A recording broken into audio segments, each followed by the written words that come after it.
The goal of this video is to familiarize you with the MetroHealth Simulation Institute's program guide. Introduction.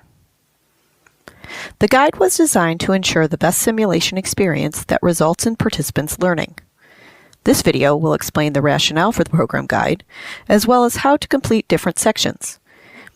At the end of the video, an exemplar is provided. Why a program guide? The overall aim of any simulation is a successful learning experience. The program guide provides a structured tool that focuses on clearly defined and aligned goals, objectives, and critical actions. This tool helps optimize the return on investment of time and energy poured into the simulation. The program guide creates enduring material that can be used, shared, and refined for future programs as needed. This tool allows the creator to build towards an entire course or curricula. The program guide facilitates the working relationship between the instructor and the MetroHealth Simulation Institute by providing common language and structure. It also creates an avenue for those interested in academic publication. An effective simulation does not happen by accident. It is the result of thoughtful design.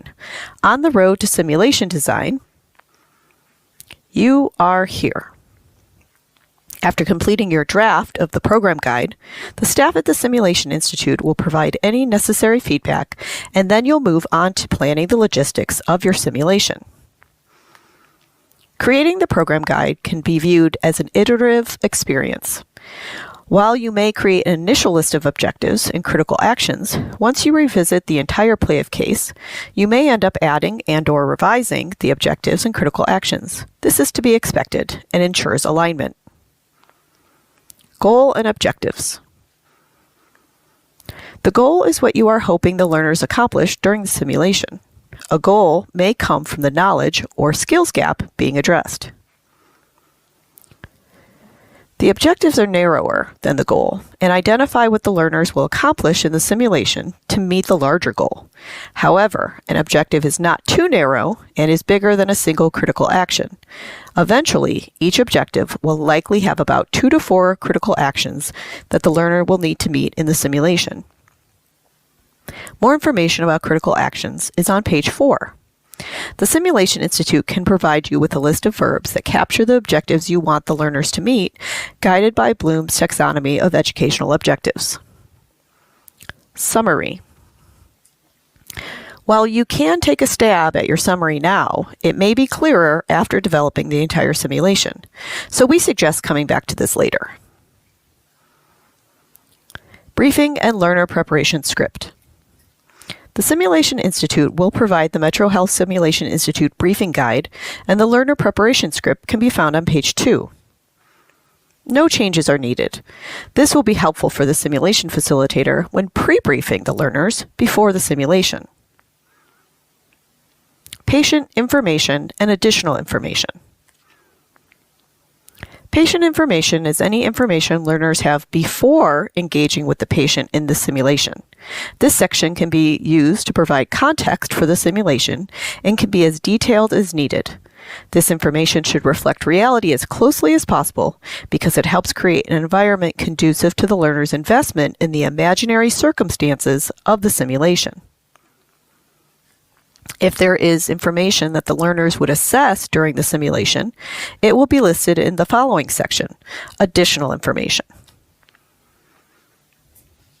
Play of case. This section is a step-by-step narrative description of what would happen in this case from start to finish, including decisions the learners might make. For any decision points, you can include if-then statements at the end or within the play of case. The play of case is usually written in a paragraph format, but you can write this using bullet points or an outline.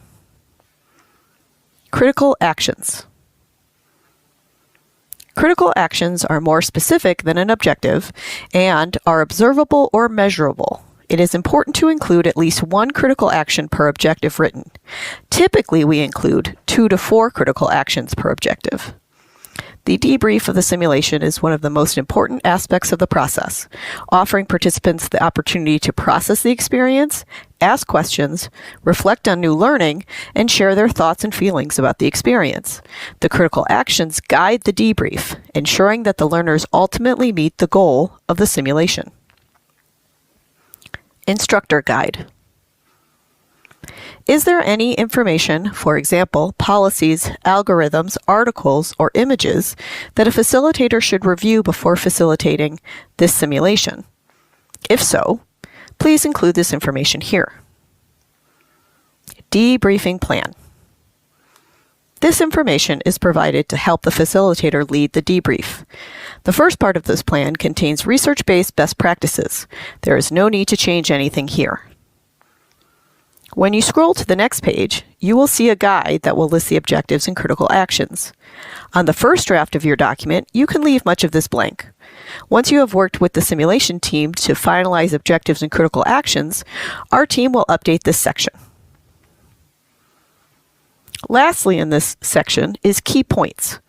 Are there any key teaching points you would like to standardize among all learners and facilitators? Listing it here will ensure the key points are touched upon during the debrief. Post-sim observation tool. This section is optional. It is designed to facilitate post-simulation observation that can reinforce the learning experienced during the simulation. If you will not be conducting observations after the simulation, you can delete this page. Standardized Patient Guide. Are you using a standardized patient, in other words, SP or actor, in your simulation? If so, we will want to include background information for the SP so that they know who they are and what their role is in the simulation. When writing this page, please use patient-centered language. If you will not be using a standardized patient, you can delete this page. Sim operations. For your first draft, fill in what you can, but it's okay to leave this page blank if you are unsure what to include. However, after the first draft, you can work with the sim team to complete this section. Exemplar Program Guide. This completed program guide is just an example. It will be used to highlight some key points, drawing your attention to how each part of the program guide is aligned and supports the learning. Goal and objectives. This exemplar shows the goal is for learners to recognize and respond to a patient experiencing a dysrhythmia in the CDU. The first objective is demonstrate an appropriate response to a monitor alarm. Note how this objective is narrower than the goal, and it supports it by identifying what the learners will accomplish in the simulation. The objective is not as narrow as a single critical action, which in this case specifies what specific actions constitute an appropriate response. Critical actions are listed later in the document. Summary. One can see how the summary provides a clear overview of the entire process, indicating what the case entails, who the anticipated learners are, and broadly what they are expected to do during the simulation.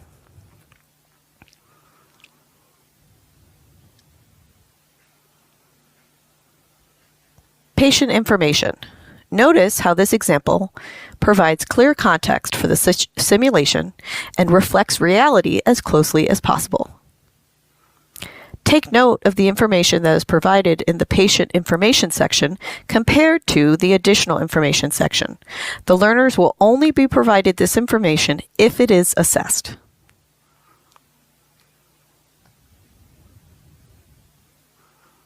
Play of case. The play of case in third-person narrative format brings the scenario to life, weaving critical actions and dependent results. While it does describe what ideally will happen, indicated with should statements, it also accounts for possible deviations with if-then statements.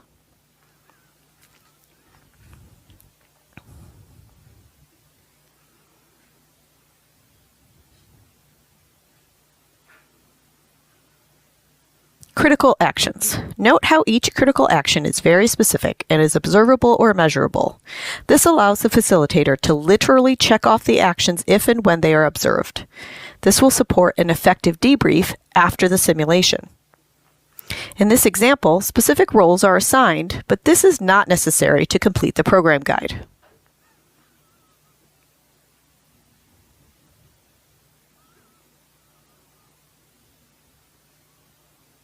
Instructor Guide.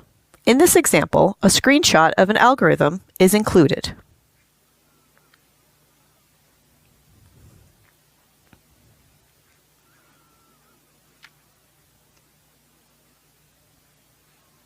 Debriefing Plan.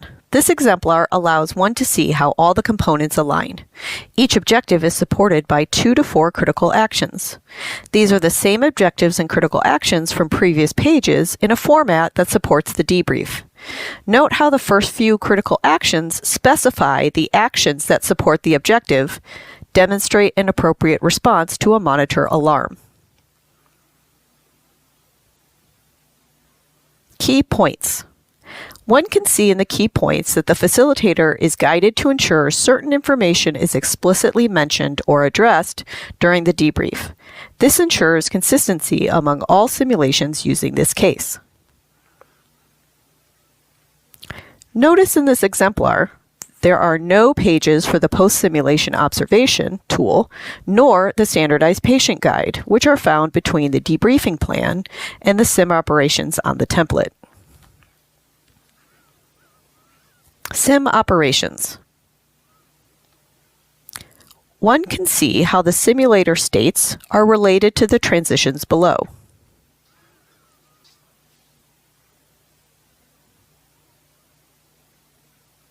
This provides clear instructions for the sim team as well as makes it clear what the facilitator can expect during the simulation. Please contact the sim team with any questions.